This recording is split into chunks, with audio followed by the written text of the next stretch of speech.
Good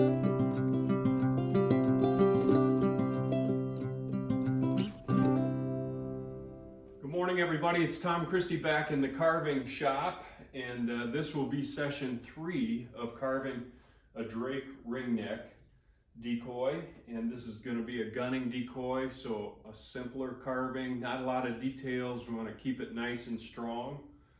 And we've got the head and body shape. Today, in this session, I want to do a little bit of finishing on the eyes, and we'll bring the camera in to get a close-up of that. We use that epoxy sculpt, and I just wanted to show you you can use an X-Acto knife and do some final shaping of the eye opening with that material. And then I want to split the decoy today. I do want to hollow this decoy to make it as light as possible. So we'll split it on the bandsaw, hollow it out, put it back together, and then get the head mounted. And we'll probably get to some work on the keel as well. I've got a hardwood keel. Want to put an anchor hole in it, do some rounding, and get it ready for weighting of the decoy. And that will probably be in the following session. If you're enjoying my channel and getting value out of it, please hit the subscribe button. That helps me out. It doesn't cost anything, doesn't commit you to anything. It just helps me out. So as I continue to build this channel, my goal is free resources for people that might want to carve decoys or carve wildfowl, and really promote this pastime of, it's a great way of honoring the beauty of waterfowl, in my opinion. And you have the advantage of working with your hands, and when you're done, you have something to show for your efforts. And you can keep it and display it, or you can gift it to someone else, or trade with other people that share the hobby. So let's get started on session 3, and welcome back.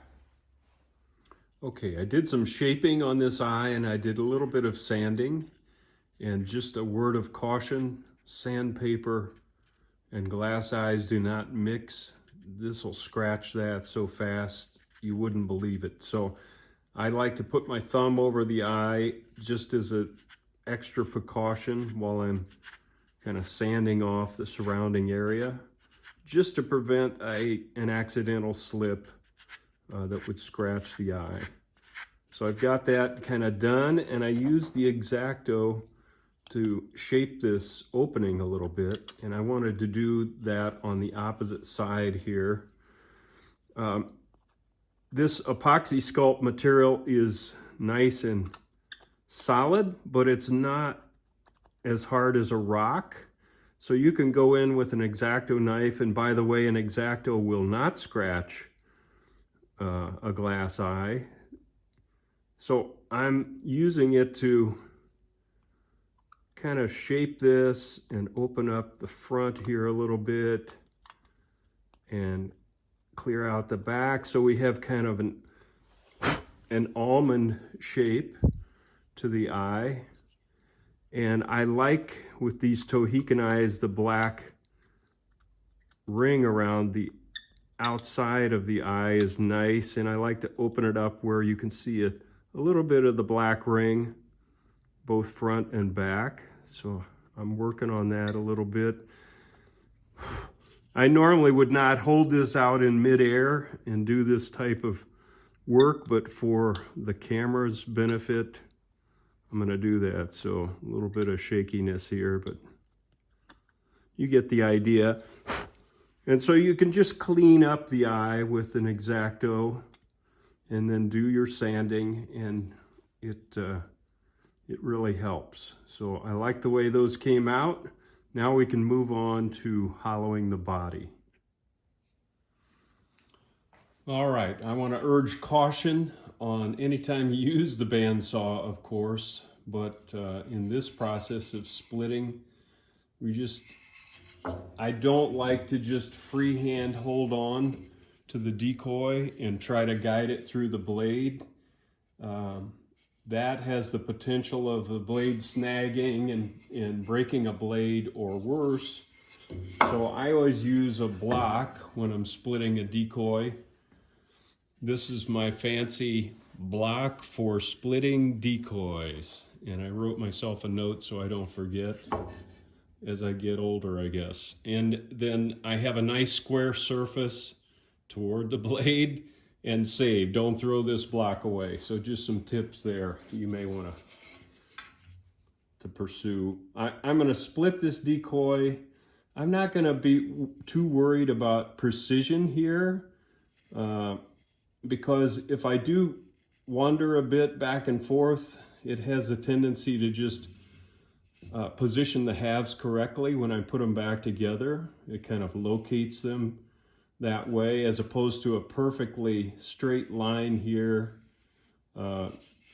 Then it has the tendency to slide. So just a thought there. You can do it any way you want. I'm going to take this and split it below the tail level, obviously, so that we're not getting into the tail as we split it. So somewhere down here. And I may curl up as we come to the back and curl up as we go to the front, just for that location part that I talked about. Back to the block. So the block is meant to be stability. And I'm gonna press the decoy against the block, and I'm gonna keep my hands on this side of the block and this side of the decoy as I'm guiding it through the blade, just to keep hands away. The other thing I like to do is set the tail down on the platform here so that I have two good points of contact for stability as we're going again through the blade, because the blade's going to want to pull things down. So I'm squeezing this together, keeping my hands out of the way, and it's a pretty quick process to then go through and split the bird. So we'll get that done.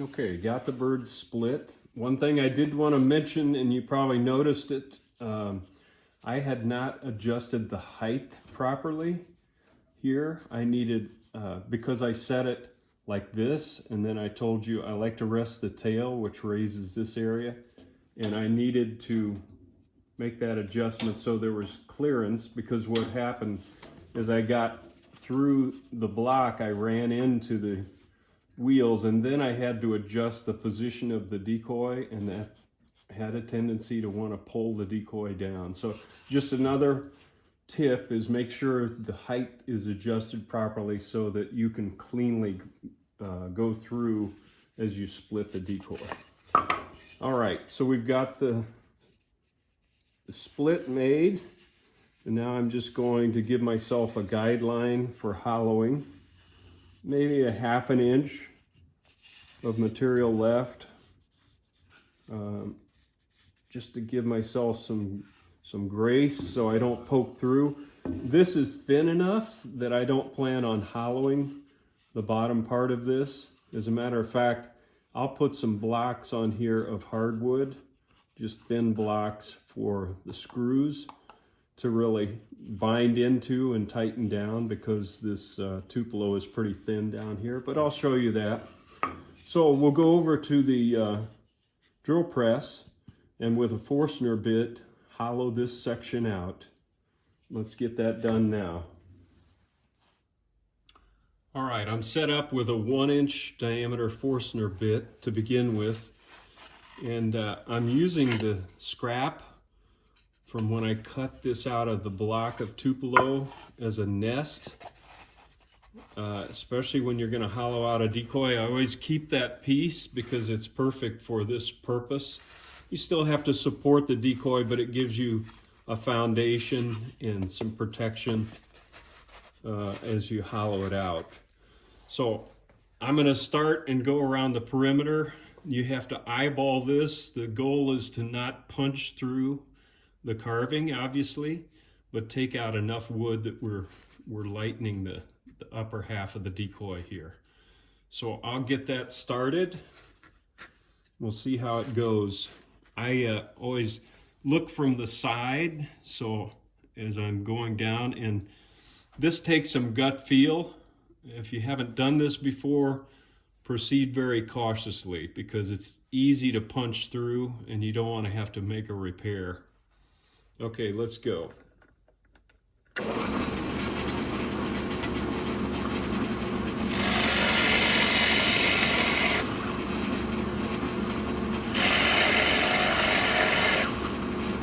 This first pass around the perimeter,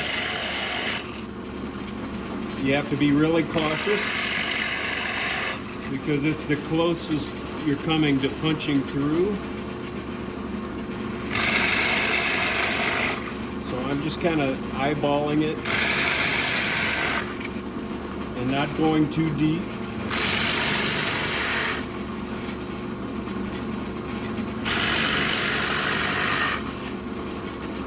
So I'll do that around the entire perimeter of the decoy, and then we'll start another row and go deeper down and kind of step down into the decoy. Okay, I made one pass around the perimeter and I just wanted to show you how that looks. You can see I'm only going maybe a ½ inch deep here because on the top side, this dives down pretty deep. And if I go any further, I risk punching through some of these areas. So now the next row, I'm just going to move things in and go deeper in this next pass around.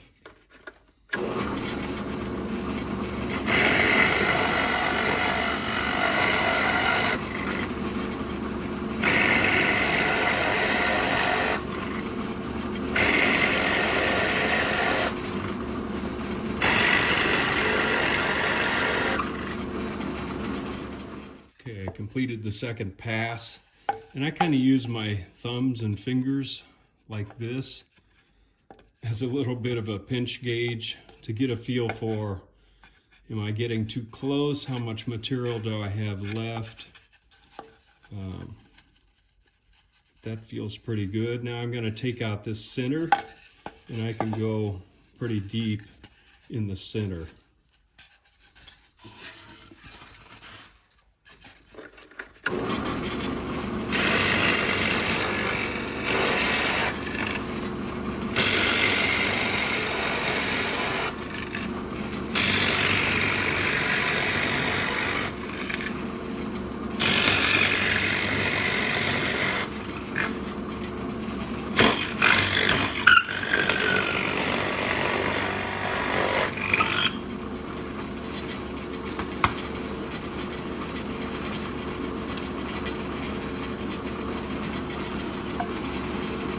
Just another word of caution, as you get to smaller pieces like this, that Forstner does have a tendency to want to snag, so you really need to hang on tight, keep your hands away from that Forstner bit because it's very powerful.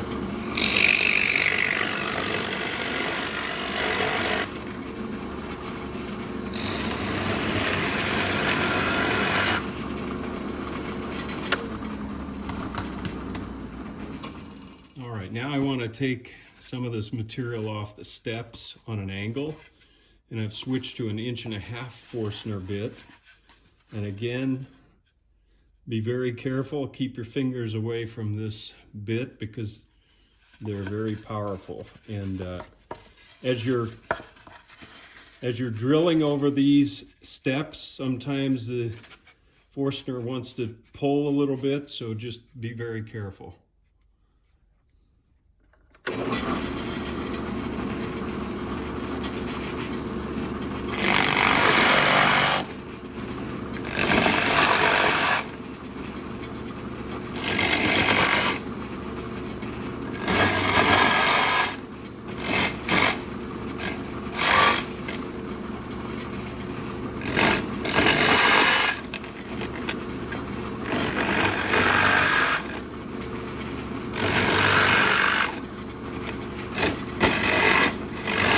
You can see it pulling when it hits some of those sharp edges.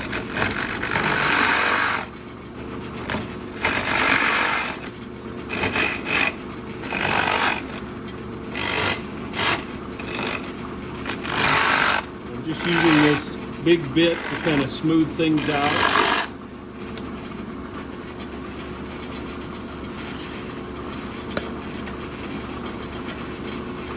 Do the same back here.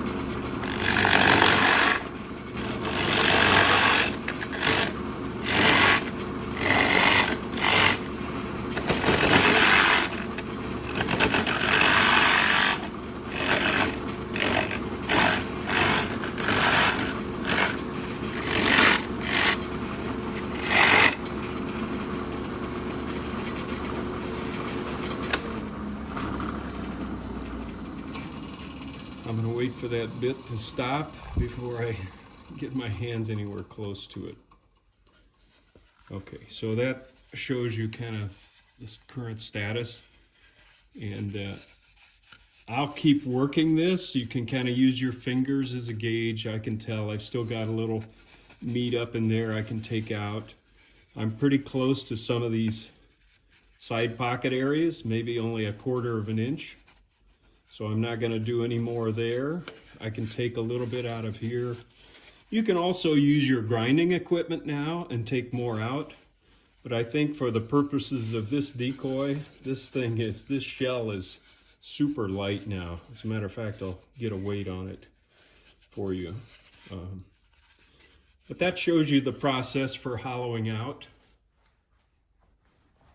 So after hollowing that top half, I'm at 5.5 ounces. And now we can put the decoy together, and I'm at 9 ounces total, plus the head. It's about 10 ounces. Okay, I put the halves back together, and I just penciled in some registration marks across the 2 halves so that we have those for reference. And then I like to take a little wire brad and carefully tap it into the perimeter here in a few places. And I crowd the inside a little bit so that we don't punch through to the outside, which is not good.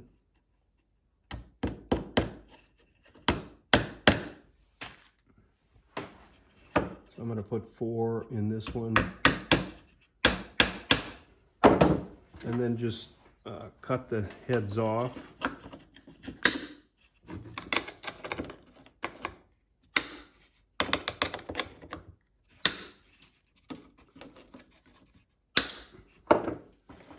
Those become locators as I put the halves back together, and using the registration marks as much as possible. It's not a perfect alignment, but press those halves together, and that looks pretty good. And now we've got some positive location between the upper and lower half with those wire brads in there, so that when we go to glue, the glue has a tendency to make things slide around. Those will keep the 2 halves in place in the proper registration. And I also think they add a little strength to the glue joint between the halves. So we'll get those glued up. Before we do that though, I had mentioned some hardwood pads on the inside, and I've got some little pieces of oak that I'll line up and glue inside. And what that does is just gives us when we drive home the keel screws, you can really tighten those up and get a good tight fastening there. Whereas if we're just going through this very soft tupelo and there's only about 1/2 inch of it there, there's the potential that it could strip out the screw or wear out pull out over time, so I like to put some hardwood inside. It doesn't add a ton of weight, and it just doesn't have to be a thick block. In order to position those correctly before we glue the halves together, I need to do some work on the keel to get the screw holes in and the anchor line hole positioned. And then I'll know exactly where we need to put these pads on the inside of the decoy to line up with the screw holes. So we'll do that next. So I have my screw holes centered, located, and also the hole I want to put in for the anchor line attachment. So I'm using a 1/4 inch drill.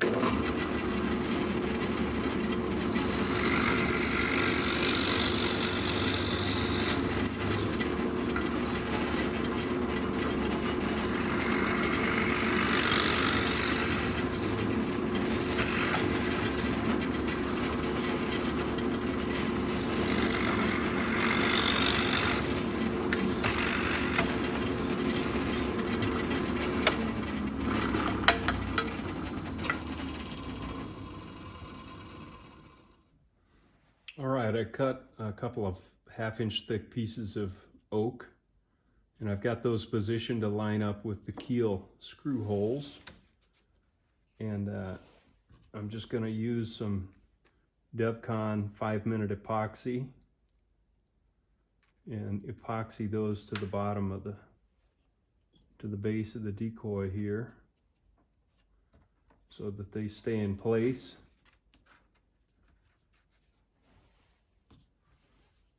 They just have to stay in place long enough to drive the keel screws through them. So we'll drill and drive those home later after we've assembled the decoy. I'm just putting glue on there and then kind of rocking it back and forth so there's a good bond. I think I'm going to put just a tad more on this one, since I have a little glue left.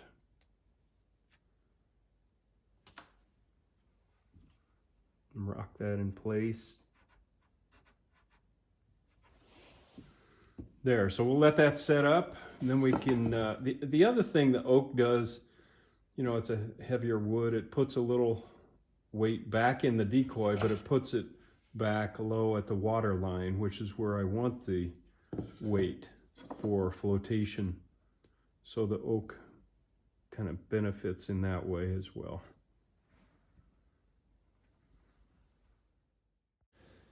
Now I'm going to do a little work on the walnut keel, and I've got a router, and I use that to round the edges of the keel. I just like a round edge on a keel in case it gets impacted. You know, a sharp edge will do damage to other decoys, plus it's more susceptible to damage. And I also rounded the anchor line hole there. So I'll just quickly go through this. I'm basically just routing round corners on the entire keel. And then I'm going to use the router to bevel the edges of the keel screw holes so that when I put that screw in, it'll be a nice flush countersunk head on the screws.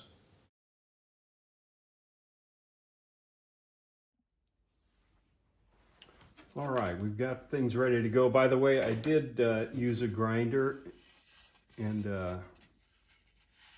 kind of cleaned out the remainder and just thinned this out a little bit more. Don't have to do that, it just made me feel better. So I'm mixing up 2-part DevCon epoxy, and I'm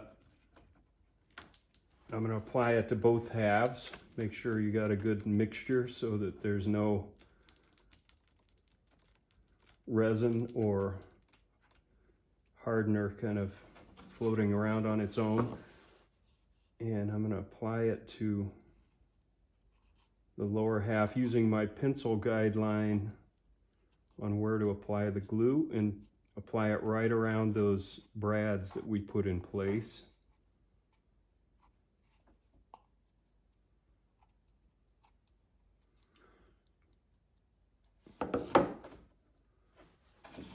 Another tip, what do you do with old paintbrush handles? They become epoxy glue applicators.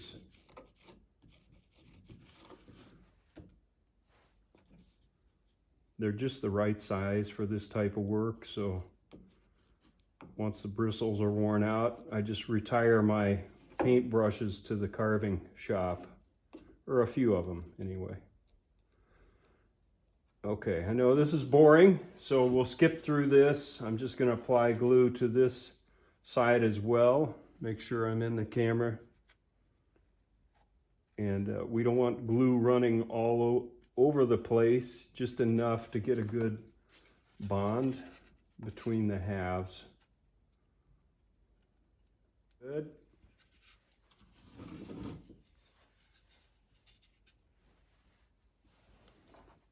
I'm going to use my registration marks to get positioned and press it down into place. You can see glue coming out. That's a good thing to get a good bond. But what I like to do is use electrician's tape and just pull the halves together with that and put some stress on the tape so it's getting some clamping pressure.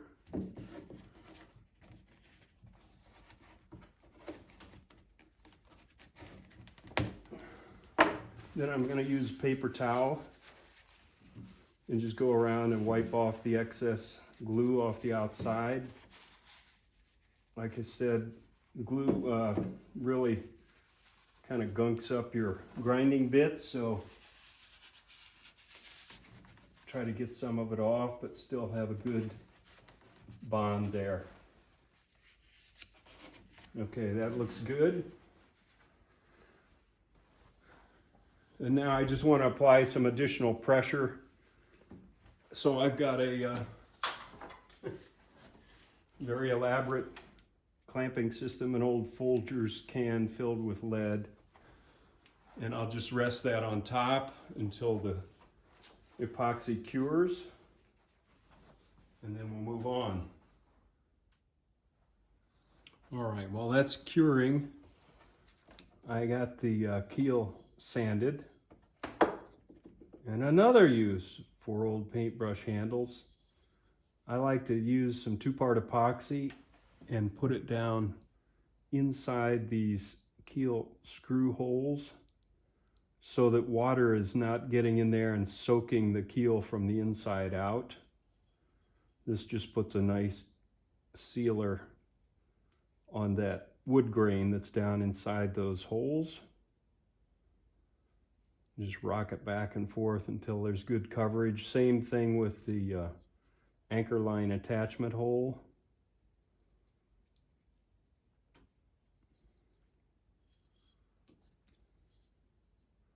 Just make sure there's a good seal there. And then I'm going to go from the top down as well, just to make sure I got good coverage.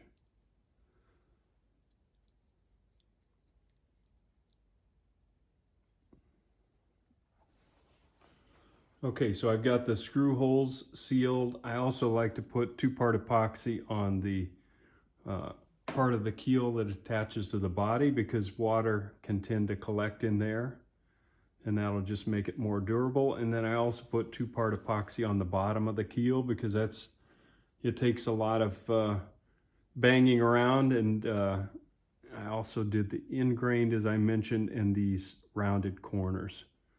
So now we'll let that set, and then I can seal up the rest of the keel with several coats of Deft or the sealer of your choosing. All right, we've got this set up, and looks like we got a good bond.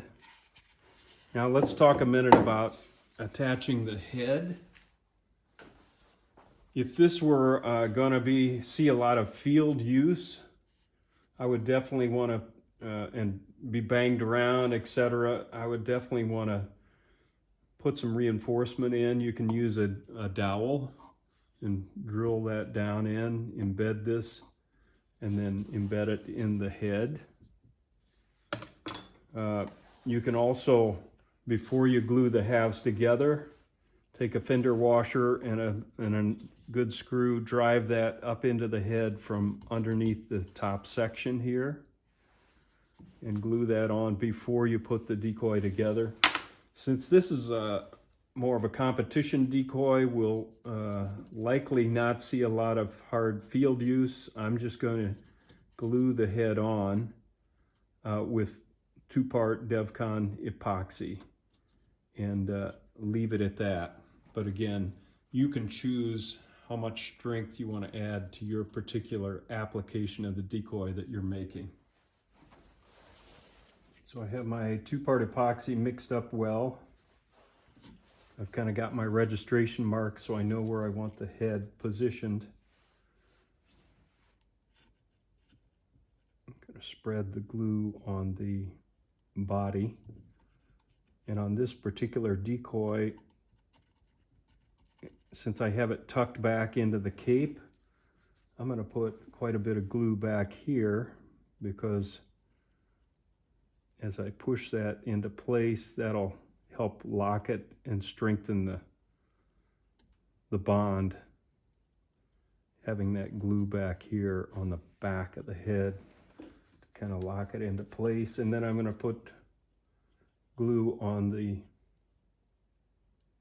head itself. Again, you're just trying to eliminate any dry spots or air pockets. And I'll add a little remaining glue to the back of the head here.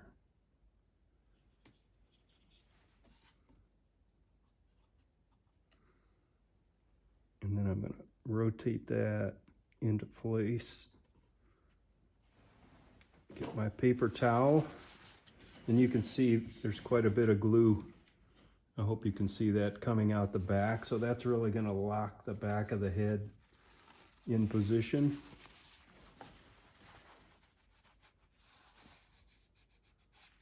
And strengthen that bond.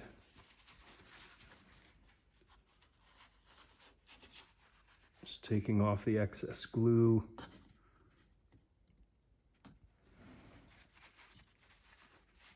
And I'll maintain pressure on this head, pushing down for 5 minutes just to make sure that I get a good bond. All right, well, the body is curing, the epoxy is curing. I've got one more, believe it or not, use for used paintbrush handle. I know, I'm on fire. I use it to put through the hole here. I'm using Deft semi-gloss wood finish, and I'm going to use that to go ahead and seal the rest of the keel, and also spray over the epoxy. And I'm going to hit that with probably 5-6 coats just to get a good seal on the walnut. Now that the 5-minute epoxy is cured, I'm going back and using an old saber-tooth bit. And the reason I mention old is even once this is cured for a bit, it still tends to gum up your grinding bits. So I use an old bit for this purpose, and I'm just removing any remaining epoxy that's on the outside of the decoy. And I've got this at 2 times speed just so we don't spend too much time on this. I'm just going to go around the perimeter and remove that material so that we've got it cleaned off. I'm going to add one more subtle little detail to those big side pockets as they wrap up and around the back. I've penciled in just a few marks, not really splits, just some bumps, just to show a slight indication of some looseness in those big rear side pocket feathers. And I'm using a round nose bit, ruby bit, and I'm using that to just go in so we don't dig too deep. This is just going to cast a subtle shadow just in that area. I just, looking at the decoy, I just thought this might add a little bit of interest. You can see how they catch the light back there, and I'm going to soften those by rounding everything. And I just think they could look nice and project from a distance as well. Because in the paint job, we're going to comb over that area. There's vermiculation, and I think the combination of a little bit of structure there with the combing will really look nice. That's the theory anyway, we'll see. I'm really going to soften those so that you can barely see them. And you can see I'm just hitting the rear of the side pocket and the top area, as I talked about, and leave it at that. It's quick. This is real-time carving, so take a few minutes to put these in, and then I think I'm going to like that look.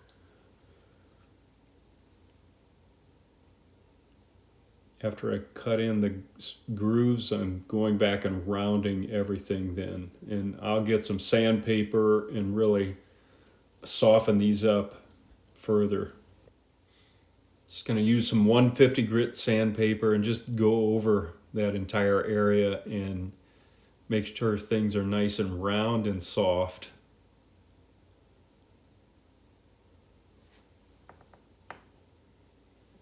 Give you a quick view after sanding under the light. You can see just pretty subtle, but some feather structure back there.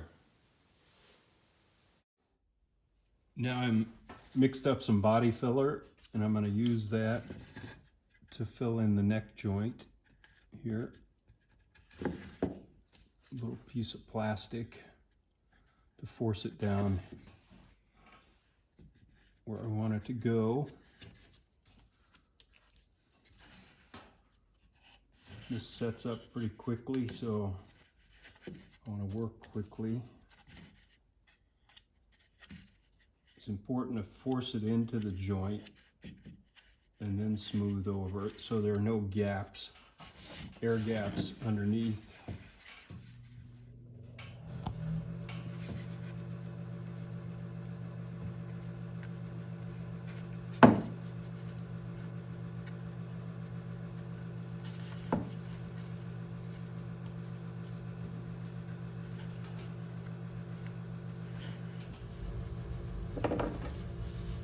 I'm not even going to mention what this is.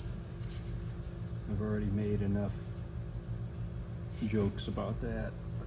You can use this to get in and get a nice joint there between the head and the body. And now I want to mix some more body filler and just put a very thin coat over this seam. It looks like it's well filled, but it's just surprising how that translates through your paint sometimes. So I'm just going to put a thin coat over there. Just going to speed this up, and my shop heater had started, so I apologize for that noise, but I'm glad for the heater. So I'm just using that piece of plastic and quickly going around the decoy and just putting a very thin coat, and you get the idea. I'm not leaving a bunch of body filler on there that I have to take care of later. I'm going to want to sand that off later, so I don't want to deal with too thick of a coat here.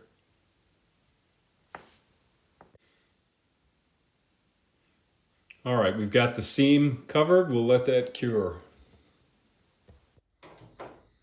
All right, everybody, that's a wrap on session 3 of carving a Drake Ringneck Decoy. And we've got it pretty well shaped up. I'm going to let that body filler cure overnight, and then we'll get that sanded, and we can begin in the next session, sealing, test floating, waiting for proper flotation, and then get it sealed up primed and ready to paint. So until next time, Tom Christie, have a great day. Enjoy carving.